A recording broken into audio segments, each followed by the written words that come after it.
16 বছর যাবত আমেরিকার কুখ্যাত কারাগারে বন্দী আছে। লাগাতার তাকে ধর্ষণ করা হয়েছে, তার কিডনি বের করে ফেলা হয়েছে, অসংখ্য ক্ষত বিক্ষত হয়ে আজ বিপর্যস্ত তার জীবন। মরতে মরতে বেঁচে যাওয়া একজন মুসলিম নারী নাম আফিয়া সিদ্দিকী। গত বছর তার বোনের সাথে সাক্ষাতের সময় আফিয়া সিদ্দিকী বলেছিল, বোন, এত কষ্ট আর নির্যাতন তারা আমার উপরে করেছে যে এই কষ্ট নির্যাতন গোটা দুনিয়ার উপরে চাপিয়ে দিলে হয়তো দুনিয়াতে কিয়ামত হয়ে যেত। এত কষ্ট আমাকে দিয়েছে তারা। এক কষ্টের দিন রাত্রিবেলা আমি যখন ঘুমালাম, স্বপ্নে রাসূলুল্লাহকে আমি স্বপ্নে দেখলাম। ডক্টর আফিয়া সিদ্দিকী রাসূলুল্লাহকে স্বপ্নে দেখেছে। স্বপ্নে রাসূলুল্লাহকে আফিয়া সিদ্দিকী বলে, ইয়া রাসূলুল্লাহ, আমার এই কঠিন পরীক্ষা শেষ হবে কবে? আমি তো আর পারছি না। রাসূলুল্লাহ বললেন, আফিয়া, এই পরীক্ষা তো আসলে তোমার না, পরীক্ষা দিচ্ছে আমার উম্মতের 200 কোটি মুসলমান যারা তোমার অত্যাচার আর নির্যাতন দেখে ঘুমিয়ে আছে। তারা তোমার অত্যাচার আর নির্যাতন দেখে জাগতে পারছে না, মূলত ঈমানের পরীক্ষা দিচ্ছে তারা। আজ আফিয়া সিদ্দিকীর মতো হাজারো নারী নির্যাতিতা হয়, লাঞ্ছিতা হয়, বঞ্চিতা হয়, ধর্ষিতা হয়। মুসলমানদের মাঝে একজন তারিক বিন জিয়াদের জন্ম আর হয় না, একজন মোহাম্মদ বিন কাসিমের জন্ম আর হয় না। স্পেনে একজন মুসলিম নারীর উপর অত্যাচার করা হয়েছিল। স্পেনের ওই মুসলিম নারী আরবের বাদশা মূসা বিন নুসাইরের কাছে চিঠি লিখে যে আপনি আমাদের বাঁচান। আরবের বাদশা মূসা বিন নুসাইর সাথে সাথে তারিক বিন জিয়াদকে বলে, স্পেন আক্রমণ করো, একজন মুসলিম নারীর ইজ্জত সম্ভ্রম নষ্ট হবে আর গোটা দুনিয়াতে মুসলমানরা বসে বসে আঙ্গুল চুষবে, এটা হতে পারে না। তারিক বিন জিয়াদ সৈন্যদেরকে নিয়ে আরব সাগর পাড়ি দিয়ে স্পেনে চলে এসেছে। স্পেনে এসে সব ডিঙ্গি নৌকাগুলো আগুন দিয়ে জ্বালিয়ে পুড়িয়ে তছনছ করে দিয়েছে। তারিক বিন জিয়াদ সৈন্যদেরকে বলল, সৈন্যরা, আইয়ুহাল ইখওয়ান আইনাল মাফার, ও ভাইরা, পালাবা কোথায়? পালানোর কোনো পথ রাখি নাই। যেদিক দিয়ে পালাতে পারবা সেই সব নৌযানগুলো আমি জ্বালিয়ে দিয়েছি। এখন সামনে যাওয়া ছাড়া কোনো উপায় নাই, যেতে তোমাকে হবেই। হয়তো যুদ্ধ করে শহীদ হবা, অন্যথায় গাজী হয়ে স্পেনের বুকে কালিমার পতাকা ওড়াবা। মুসলমানেরা সেদিন একত্রিত হয়ে স্পেন আক্রমণ করেছিল। স্পেনের জালিম রাজা রডারিক স্পেন ছেড়ে পালিয়ে যেতে বাধ্য হয়েছিল। ওই মুসলমান গোটা স্পেন শাসন করেছে 800 বছর। ওই স্পেনে মুসলমান এসেছিল শুধুমাত্র একজন নারীর সম্মান কেন নষ্ট হয়েছে, ওই সম্মানের প্রতিশোধ নেওয়ার জন্য। আর আজ মুসলমান 200 কোটি আছে, অথচ তাদের মতে তারিক বিন জিয়াদের মতো ইমানদার একজন নাই, মোহাম্মদ বিন কাসিমের মতো একজন নাই। আমি আজ কুমিল্লার এই হাজারো জনতাকে বলতে চাই, আগামীর পৃথিবীতে ইসলামের পতাকাকে যদি উড্ডীন করতে চায়, ফিলিস্তিনের আল আকসাকে যদি আবার আমরা আমাদের হাতে আনতে চাই, গোটা পৃথিবীতে কালিমার রাজ যদি আমরা করতে চাই, আমাদেরকে তারিক বিন জিয়াদের মতো দাঁড়িয়ে যেতে হবে। দুনিয়ার সব পরাশক্তি আমাদেরকে দেখে ধর ধর করে কাঁপবে।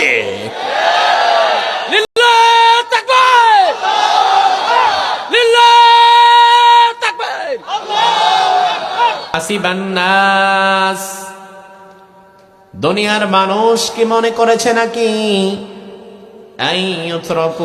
আমি তারে ছেড়ে দেব, আমি তারে নাজাত দিয়ে দিব, আমি তারে মুক্তি দিয়ে জান্নাত দিয়ে দেব?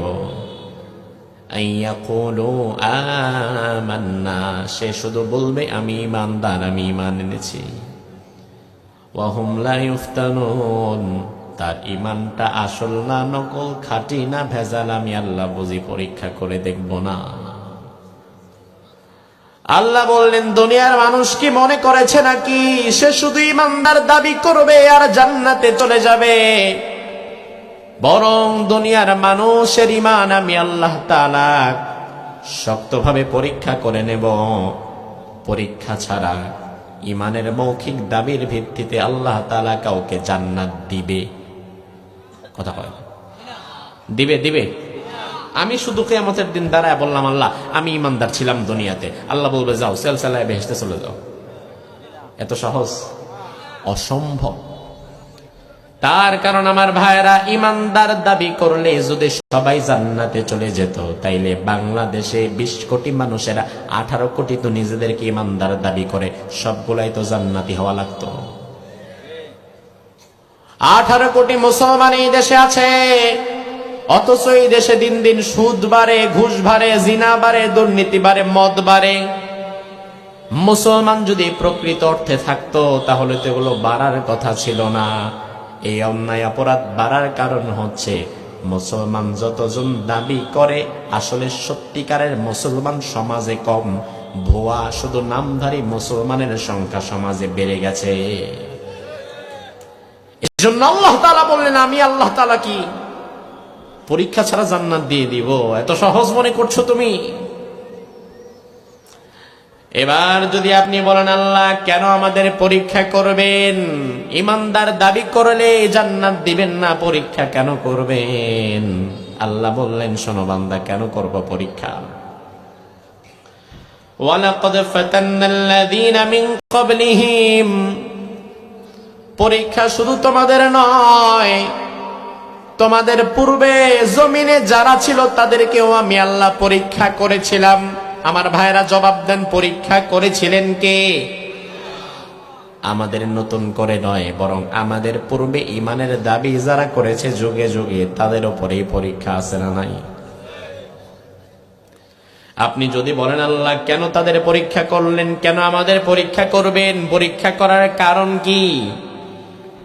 আল্লাহ বললেন, ফালায়ালামান্নাল্লাহুল্লাযীনা সাদাকু, যেন আমি আল্লাহ জেনে নিতে পারি ঈমানের দাবিতে কারা সত্যবাদী, ওয়ালায়ালামান্নাল কাযিবিন, এবং যেন জেনে নিতে পারি ঈমানের দাবিতে কারা মিথ্যাবাদী। তার মানে আল্লাহ রাব্বুল আলামিন বুঝিয়ে দিলেন, বান্দা ঈমানের দাবি করবে যারা, সবাই প্রকৃত ঈমানদার নাও হতে পারে। এজন্য আমি আল্লাহ ঈমানটাকে শক্তভাবে যাচাই বাছাই করে নিব, পরীক্ষা করে নিব। ঈমানদারের ঈমান পরীক্ষা করে আমি আল্লাহ দেখতে চাই ঈমানের দাবিতে কারা সত্যবাদী আর কারা মিথ্যাবাদী। তার মানে যুগে যুগে ঈমানের দাবিতে কিছু মিথ্যাবাদী মানুষও সমাজে আছে না নাই? মুখে মুখে দাবি করে আমি মুসলমান, নাম কি? নাম মোহাম্মদ আব্দুস সালাম, মোহাম্মদ আবুল কালাম, মোহাম্মদ অমুক তমুক, নামের আগে মোহাম্মদ লাগায়, সুন্দর একটা নামও রাখে, ইসলামী নাম। এত সুন্দর মানুষ, এত সুন্দর নাম, ভোটার লিস্টে চেক করলে দেখবেন লোকটা মুসলমান, এনআইডি কার্ড চেক করলে দেখবেন ধর্মের জায়গায় ইসলাম লেখা। অথচ এই লোকটার ব্যক্তি জীবন, পারিবারিক জীবন, সামাজিক জীবন, রাষ্ট্রীয় জীবন, গোটা জীবনে ইসলামের ছিটে ফোটাও নাই। ইসলাম আছে কেবলমাত্র তার নামের ভেতরে, নাই? এমন লোক কি আছে নাকি? আপনারা জবাব দেন, এমন লোক কি আছে না নাই? নাম রাখে শামসুর রহমান, অমুক ইসলাম, শামসুল ইসলাম, আব্দুল সালাম, এত সুন্দর সুন্দর নাম, নামের আগে মোহাম্মদ, নামের পরে ইসলাম যুক্ত থাকে, নুরুল ইসলাম, সুন্দর সুন্দর নাম রাখে, নামের আগে মোহাম্মদ, নামের পরে ইসলাম লাগায় বোঝায় দেয় আমার নামের সামনে নবীর নাম, আমার নামের পরে ধর্মের নাম। অথচ এই লোকটা সারা জীবন যা কাজ করে সব ইসলাম বিরোধী আর রাসূলের আদর্শেরও বিরোধী। আছে না নাই? তার রাজনীতি ইসলামের পক্ষে নাই, তার অর্থনীতি ইসলামের পক্ষে নাই, তার পরিবার ইসলামের পক্ষে নাই, তার সমাজনীতি ইসলামের পক্ষে নাই, বরং নামের আগে মোহাম্মদ লাগায়, নামের পরে ইসলাম লাগায়। কিন্তু এই লোকটা সুযোগ পাইলে ইসলাম ওয়ালাদেরকে ধরে ধরে আবার জেলের মধ্যে ভরতে রাখে। এমন মুসলমানের দাম আসেনি? আমার আল্লাহ তাআলা এজন্যই বললেন, আমি বুঝি তোমাদের ঈমানটাকে যাচাই বাছাই করে দেখব না কে আসল ঈমানদার। আমার ভাইরা কথাগুলো মনোযোগ সহকারে শুনবেন। সূরার নাম হচ্ছে আনকাবুত। জোরে কোন, সূরার নাম কি? আনকাবুত শব্দের অর্থ জানেন? মাকড়সা। আনকাবুত শব্দের অর্থ স্পাইডার, মাকড়সা। কোরআনে কারীমে আল্লাহ তাআলা বহু সৃষ্টিকুলের বহু প্রাণীর নামে সূরা দিয়েছেন। পিপিলিকার নামে সূরা আছে না নাই? নামাল। হাতির নামে আছে না নাই? কোন সূরা? ফিল। আবার গরু বাছুরের নামে কোন সূরা? বাকারা। মৌমাছির নামে নাহাল। আর আনকাবুত মানে মাকড়সা। যে সূরা থেকে আয়াতগুলা পড়লাম এই সূরার নাম মাকড়সা। আমি অবাক হয়ে গেলাম, এই সূরার নাম মাকড়সা আল্লাহ কেন রাখলেন? আনকাবুত আল্লাহ এই সূরার নাম কেন রাখলেন? অবশেষে একটা থিওরি যখন আমি পড়লাম তখন এই বিষয়টা আমার মাথায় ঢুকে গেল। আমার ভাইরা, মাকড়সাকে বলা হয় দুনিয়ার সর্বশ্রেষ্ঠ ত্যাগী মা, ত্যাগী প্রাণী মাকড়সা। আপনার আমার মা, আপনার আমাদের মা আমাদের জন্য ত্যাগ তিতিক্ষা অনেক করেছে। মায়ের ত্যাগ তিতিক্ষা ছাড়া আমরা বড় হতে পারতাম না, এই পর্যন্ত আসতে পারতাম না। কিন্তু দুনিয়াতে মাকড়সার মতো এত ত্যাগ অন্য কোনো মা করে না। তার কারণ হচ্ছে বিজ্ঞান বলে একটা প্রাপ্তবয়স্ক মাকড়সা যখন তার বাচ্চা দেওয়ার সময় হয়ে যায়, মা মাকড়সার বুকের সাথে একটা ছোট্ট ডিমের থলি ঝুলতে থাকে। ওই ডিমের থলিটার ভারে মা মাকড়সা বেশি দূর দৌড়াতে পারে না, ডানে বামে বেশি দূর চলাচল করতে পারে না, আস্তে ধীরে হাঁটা লাগে, কষ্ট হয় তার। তবু ডিমের থলিটাকে মা মাকড়সা ফেলে দিয়ে যায় না, চাইলে ফেলে দিতে পারত। এরপরে থলিটা আস্তে আস্তে বড় হয়ে যায়, ভেতরে মাকড়সা গুলো ছোট্ট ছোট্ট বাচ্চায় পরিণত হয়ে যায়। এরপরে একটা সময় এমন হয়ে যায় এই মাকড়সা গুলোর বাচ্চাগুলো ডিম থেকে ফুটতে থাকে। তখন ডিমের থলিটা মা মাকড়সা নিচের মধ্যে ছেড়ে দেয়, ছোট ছোট বাচ্চারা সব ওই থলি থেকে বের হয়ে যায়। এবার মাকড়সার সামনে যখন তার বাচ্চারা চলাচল করে, ছোট্ট ছোট্ট মাকড়সার বাচ্চা ডানে যাবে না বামে যাবে চিনে না, সামনে যাবে না পেছনে যাবে চিনে না, কি খাবে না খাবে দুনিয়ার কোনো কিছুই সে জানে না। ওই মুহূর্তে আবার ইমিডিয়েট খাবার না পেলে বাচ্চাগুলো মরে যাবে। ওই মুহূর্তে মা মাকড়সার ভেতরে আল্লাহ তাআলা এমন এক মায়া ঢুকিয়ে দিয়েছেন, এমন কোরবানি আল্লাহ তাআলা মাকড়সার মধ্যে ঢুকিয়ে দিয়েছেন। ওই মুহূর্তে মা মাকড়সা ক্ষুধার্ত বাচ্চাদের সামনে নিজের বুকটা এভাবে পেতে দাঁড়িয়ে থাকে। ক্ষুধার্ত ছোট ছোট বাচ্চারা মায়ের বুকের গোশত ছিঁড়ে ছিঁড়ে খেতে থাকে, মায়ের বুকের গোশত ছিঁড়ে ছিঁড়ে খেতে থাকে। খেতে খেতে ক্ষুধার্ত বাচ্চারা পেট পড়ে যায়, হৃষ্টপুর তাজা হয়ে যায়। অন্যদিকে 2-1 দিন পরে দেখা যায় যে মা নিজের বুক পেতে দাঁড়িয়েছিল, ওই মা তার বুক থেকে সন্তানেরা একটু একটু করে খেতে খেতে খেতে খেতে ওই মায়ের বুকের মধ্যে আর কিচ্ছু নাই, ওই মাটাও তখন মরে যায়।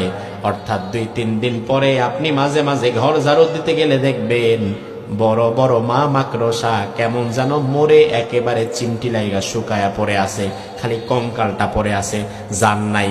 জানটা গেল কই, গোশত গেল কই, শক্তি গেল কই? সব সে তার বাচ্চাদের জন্য উজাড় করে দিয়েছে, কোরবানি করে দিয়েছে, স্যাক্রিফাইস করে দিয়েছে। আল্লাহ রাব্বুল আলামিন সূরা আনকাবুতের শুরুতে ঈমানদারদের কথা বলে বোঝায় দিলেন, ঈমানদার দুনিয়াতে মাকড়সা যেমন তার বাচ্চাদের জন্য নিজের জীবনটাকে স্যাক্রিফাইস করে দেয়, কোরবানি করে দেয়, দুনিয়াতে তোমাদেরকেও মাঝে মাঝে ঈমানের উপরে অবিচল থাকার জন্য তোমার জীবনটারও কোরবানি করে দেওয়া লাগতে পারে। তোমার জীবনটা মাঝে মাঝে মা মাকড়সার মতো ছেড়ে দিবা, কোরবানি করে দিবা, পেছনে তাকাবা না, পেছনে ঘোরার সময় নাই। সে আল্লাহ বলছেন, বান্দা হাসিবান নাস, দুনিয়ার মানুষ কি মনে করেছে নাকি আমি তারে ছেড়ে দেব, আমি বুঝি তার কোনো পরীক্ষা করব না।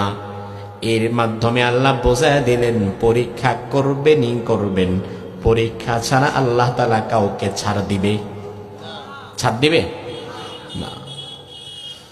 আমার ভাইরা ভালো করে বুঝবেন একটা বিষয়, পরীক্ষা আতঙ্কের একটা নাম। ছাত্র অবস্থায় আমাদের জ্বর শুরু হয়ে যেত, পেট ব্যথা মাথা ব্যথা শুরু হয়ে যেত যখন পরীক্ষা আসতো।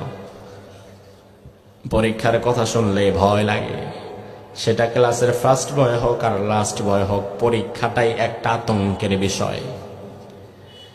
তবে আমার ভাইরা দুনিয়ার বিষয় হচ্ছে ক্লাস 5-এর পরীক্ষা নেয় 5-এর স্যার, ক্লাস 6-এর পরীক্ষা নিবে 6-এর স্যার, 5-এর পরীক্ষা যদি 10-এর স্যার নেয়, 10-এর পরীক্ষা যদি কলেজের স্যার নেয়, কলেজের পরীক্ষা যদি ইউনিভার্সিটির প্রফেসর নেয়, তাহলে পরীক্ষাটা কি সহজ হয় না কঠিন হয়?